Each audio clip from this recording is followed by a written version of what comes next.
and it's gonna be like the biggest project that I do. To be honest, my memory's a little fried, and that's because of some other shit I really shouldn't say on camera. Okay, so Kiki, I feel a little mad at you, girl. No fronting. Because okay, Kiki. Just chill. Do something, man. Just sit at home and eat all day. People wanna have a glass of wine, wanna eat a donut, you know? No, it's like I'm just uncomfortable. Like the dude hit like girl. Y'all should have seen it. And I said, look, I'm wrong, but no, he gonna get beat. Peace out. Look, man, I think it's saying shit out of context, but like, trust you me, there's gonna be something that you either. I want to be a millionaire. This is what it's going to take for me to be a millionaire. Like you came so far, so like, what's the point of stopping now? Exactly. You know what I'm saying? Yeah. It's just like me saying, you know, run Forrest run, and he stopped running.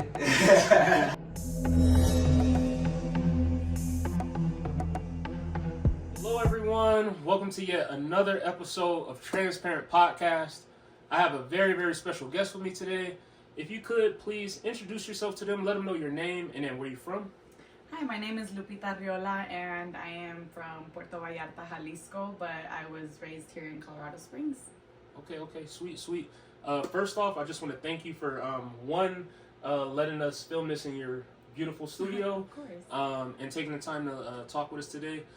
Obviously, like, this is your first time on my little platform. For my viewers who this is their first time watching you, could you just tell them a little bit about you, like life growing up, and then just kind of lead into what it is that you do? Okay. Well, I've been here since I was 5 years old. Went to school here, graduated from Mitchell, and then started getting into the beauty industry after high school.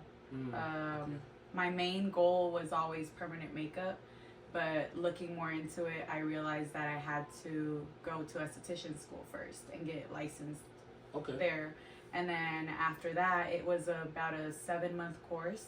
After that, I went to Denver and did 2 months of permanent makeup up there for the 132 hours. Yeah. And then after that, I got into the permanent makeup, and I recently just took a scalp course. So now I'm tattooing the scalp as well. Wow. Okay. So, interesting. So for the most part, even though you went to Denver and back, like you've kind of stayed for the most part in the Colorado area? Yeah. I was just doing school out there, and I mean, as soon as I finished it, I've been doing everything here out of the house, and it's been pretty good so far. Sweet. Would you say that like doing all this, did it come natural to you? And then like on top of the school, like I know you said the 132 hours. That's a lot. So do you with this, like for people who don't know, is it like a license specifically you get? Is it just the schooling, or do you have to do other things to do? Because I know you do the scalp as well. So like, or was it self-taught? So you have to get licensed as an esthetician first, and then once you get that license, you're able to go and get certified in other areas. For permanent makeup, I know there's a lot of people that do like 2-3 day courses, but it's not state certified. It's just more kind of like advancing your technique and stuff like that. So I went to Denver to get it. She was an amazing teacher. It was a Accent Beauty Academy. Shout out to y'all. Yeah. And it was, I did that. After that, I went and did the scalp one, and that was a 3-day course. Okay. Yeah. So you got the overall esthetician's license, and then from there, you just pretty much continue you're able to go and expand and start getting. Yeah. Sweet. Okay. So I wanted to ask you too. So how is it like once you, because obviously you have your own business and everything that you run. How is it just kind of balancing like everything with family and dinner and all this stuff and having clients? I mean, it can get a little hectic and overwhelming sometimes, but I just feel like you just got to learn to balance it. I set up my schedule pretty well to where I have time to pick up the kids, cook dinner, and all of that. So some days I have to do everything a little bit sooner, so when the clients come, everything's done and they can kind of take care of that. But yeah, I mean, it's definitely not for the weak. So like you said, you're able to make everything work. But like you said, obviously, like you seem pretty organized. Like you said, like you know that like you have clients at a certain time, you have to get the kids, all this, so you kind of map it out so that way it doesn't have a chance to not go plan. It doesn't pile up on me. No, that's what's up. That's what's up. So I wanted to ask, when you were in the school in Denver, was it like a lot of people in that course, or was it just kind of like little class rotation? It was 10 people. 10 other girls were in there. Okay. Well, 10 including me. I mean, there it was kind of hectic because I had to get up at 5 a.m. to make it there by 8. And it was usually until like 4, 5 o'clock. So I had to get back home at like 6. So even with the school in Denver, you were still leaving from home? Oh, yeah. Mm-hmm. Oof. Okay. Yeah, so that was kind of tough. But I mean, it was only the first week that was really tough because it was like it was 4 days in a row the first week. And then after that, it was only 2 days out of the week. So it wasn't too bad. Okay. I learned to juggle it pretty well, but I was definitely very happy when I was done. Yeah, it was definitely worth it. Yeah, it was. And so I wanted to ask as well, when it comes to like advertising what you do, running your own business, is it all just you, or do you have someone to help with your pages, or is it all? So right now it's currently just me. Okay. I'm kind of still learning how to do all of that marketing and all of that. It is a lot because I feel like when you're doing your own business, it's not just you make people beautiful and that's it.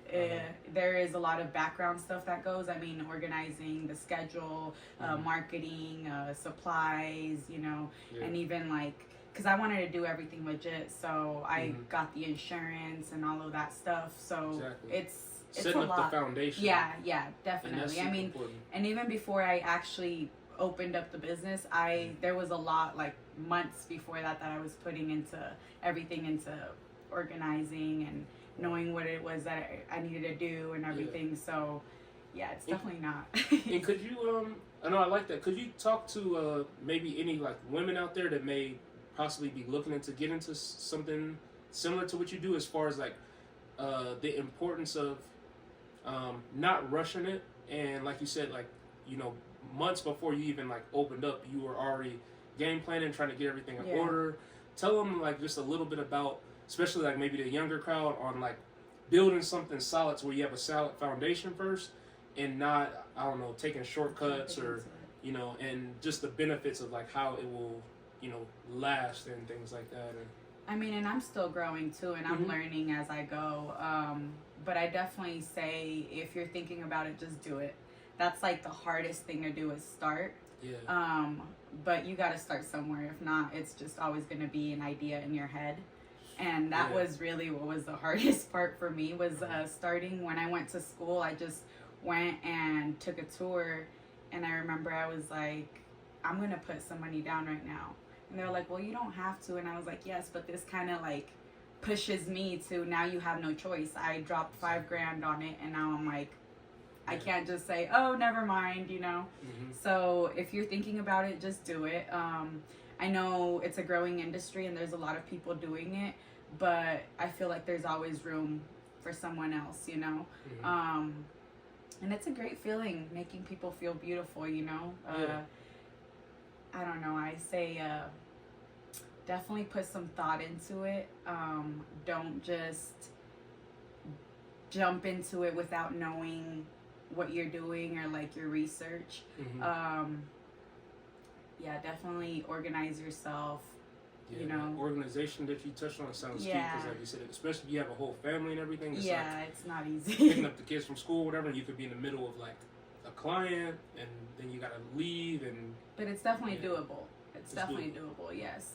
You just gotta set yourself up right, and it's not going to be easy. Some days you're going to be less motivated than others. Just keep going. Just keep going. It's going to work out. I mean, it's not always going to be easy, but it's going to be great when it. And I mean, it's a little growing business. Hopefully one day I can have my own shop, and right now I'm just trying to build clientele before I do that, because things aren't cheap right now. I can definitely tell. Obviously you guys can see, but just looking around, like, she's super organized, like it's clean, it looks professional. Everything is like, she has all her certs and everything over there on the wall.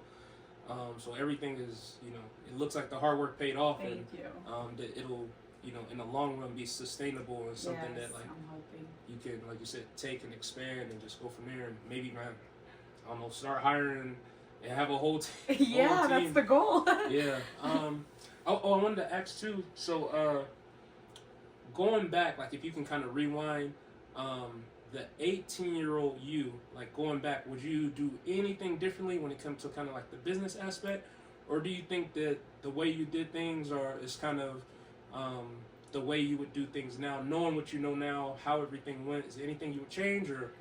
I would definitely start sooner. Okay. I would start sooner. There's always going to be excuses that you're going to come up with. And I feel like the hardest person is myself. You know, I'm always the hardest on You're myself. your biggest critic. Yes. Yeah. But I feel like if I would have started sooner, or at least maybe not even the schooling sooner, but if I would have started practicing it, like Getting the experience yes, sooner. doing it all like sooner, I would have been more advanced, and it would have been easier for me to jump into it. And pick up on the little. Yes. moves.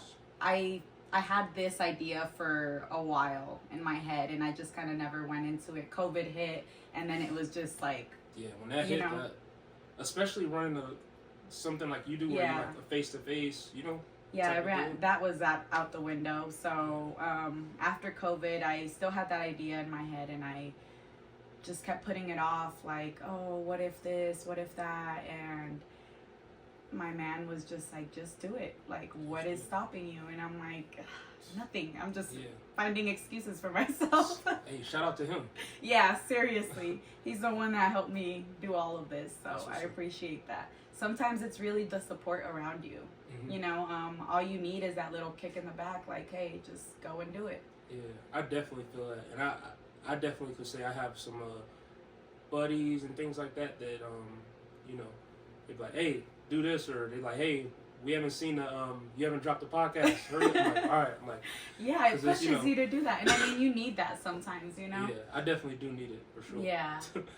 I also wanted to touch on, so obviously, like, you offer a lot of services. I was looking, like, on your, like, website thing, and I was like, oh, shoot. So kind of give us a quick rundown of, like, what's all, like, if somebody's like, hey, like, I want to see, like, maybe get an appointment for something, what kind of, like, all services do you offer? So my main thing is permanent makeup. I do eyebrows, lips, and eyeliner.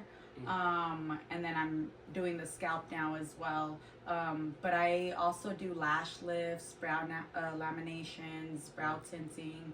I'm more of the natural look. I don't really wear a lot of makeup myself, and I don't really do a lot to myself like that. Mm-hmm. So I feel like it'd be kind of hypocritical of myself to say, oh yeah, put some lash extensions on when I don't even wear them. Mm-hmm. So I do more of the natural stuff, like the lash lifts.